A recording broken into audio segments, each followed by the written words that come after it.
ಸಂಘದ ಸದಸ್ಯರಾದರೆ ಸರ್ಕಾರದ ಸವಲತ್ತುಗಳನ್ನು ಪಡ್ಕೊಳ್ಳೋದ್ರಲ್ಲಿ, ಸಂಘಟನೆಯ ಮೂಲಕ ಸರ್ಕಾರದ ಸವಲತ್ತುಗಳನ್ನು ಪಡ್ಕೊಳ್ಳೋದಕ್ಕೆ ಸಹಕಾರಿಯಾಗುತ್ತೆ ಅಂತಕ್ಕಂಥದ್ದು ನಮ್ಮ ಉದ್ದೇಶ. ಈಗಾಗಲೇ ಸರ್ಕಾರಕ್ಕೆ ಇಡೀ ರಾಜ್ಯದಲ್ಲಿ ಸರ್ಕಾರದ ಮಾನ್ಯತೆ ಪಟ್ಟಿಯಲ್ಲಿರ್ತಕ್ಕಂಥ ಏಕೈಕ ಸಂಘಟನೆ ಪತ್ರಕರ್ತರದು ಅಂದರೆ ಅದು ಕಾರ್ಯನಿರತ ಪತ್ರಕರ್ತರ ಸಂಘಟನೆ.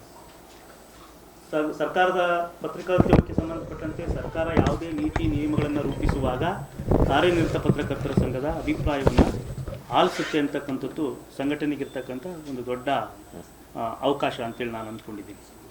ಈ ಹಿನ್ನೆಲೆಯಲ್ಲಿ ನಾವು ಯಾಕೆ ಸದಸ್ಯತ್ವವನ್ನು ಒತ್ತಿ ಹೇಳ್ತಿದ್ದೀವಿ ಅಂದರೆ, ಸದಸ್ಯತ್ವ ಪಡ್ಕೊಳ್ಳೋದ್ರಿಂದ ನಿಮಗೊಂದು ಕೇವಲ ಒಂದು ಐಡೆಂಟಿ ಕಾರ್ಡ್ ಸಿಗುತ್ತೆ ಅನ್ನೋದು ಅಷ್ಟೇ ಅಲ್ಲ, ಅದರ ಆಚೆ ಸರ್ಕಾರದ ಸವಲತ್ತುಗಳನ್ನು ಮಾಡಬೇಕಾದ್ರೆ ಅವರು ಪರಿಗಣನೆಗೆ ಅವಕಾಶ ಸಿಗ್ತಂಗೆ ಆಗುತ್ತೆ. ಈಗಾಗಲೇ ಗ್ರಾಮೀಣ ಪತ್ರಕರ್ತರಿಗೆ ಬಸ್ ಪಾಸ್ ಕೊಡ್ತಕ್ಕಂಥ ಒಂದು 25 ವರ್ಷಗಳ ಹೋರಾಟಕ್ಕೆ ತಾತ್ವಿಕವಾದಂಥ ಜಯ ಸಿಕ್ಕಿದೆ. ಈಗಾಗಲೇ ಅದು ಆನ್ಲೈನಲ್ಲಿ ಅಪ್ಲಿಕೇಶನ್ಸನ್ನ ವಾರ್ತಾ ಇಲಾಖೆಯಿಂದ ಕಾಲಪ್ ಮಾಡಿದ್ದಾರೆ.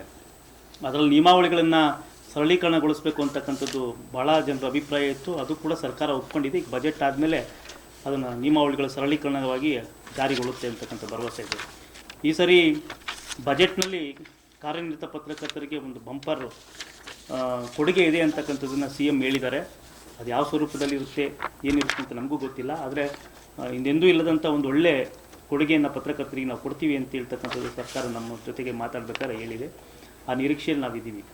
ವಿಶೇಷವಾಗಿ ನಾವು ಸರ್ಕಾರದ ಮುಂದೆ ಮಂಡಿಸಿರ್ತಕ್ಕಂಥದ್ದು ಇಡೀ ರಾಜ್ಯದ ಕಾರ್ಯನಿರತ ಪತ್ರಕರ್ತರಿಗೆ ಕಾರ್ಡ್ಲೆಸ್ ಹೆಲ್ತ್ ಇನ್ಶೂರೆನ್ಸ್ ಕೊಡಬೇಕು, ಕ್ಯಾಶ್ಲೆಸ್ ಹೆಲ್ತ್ ಇನ್ಶೂರೆನ್ಸ್ ಕೊಡಬೇಕು ಅಂತಕ್ಕಂಥ ಒಂದು ಡಿಮ್ಯಾಂಡನ್ನು ಇಟ್ಟಿದ್ದೀವಿ.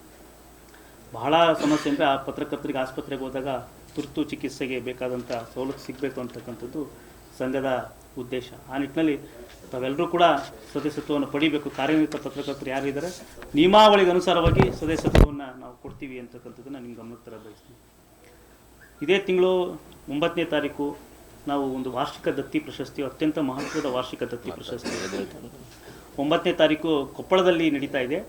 ಅವತ್ತು ಪ್ರಶಸ್ತಿ ಪ್ರದಾನ ಸಮಾರಂಭಕ್ಕೆ ಆರಂಭಕ್ಕೆ ಮುಂಚೆ ಸಂಘದ ಸರ್ವ ಸದಸ್ಯರ ಸಭೆ ನಡೆಯುತ್ತೆ.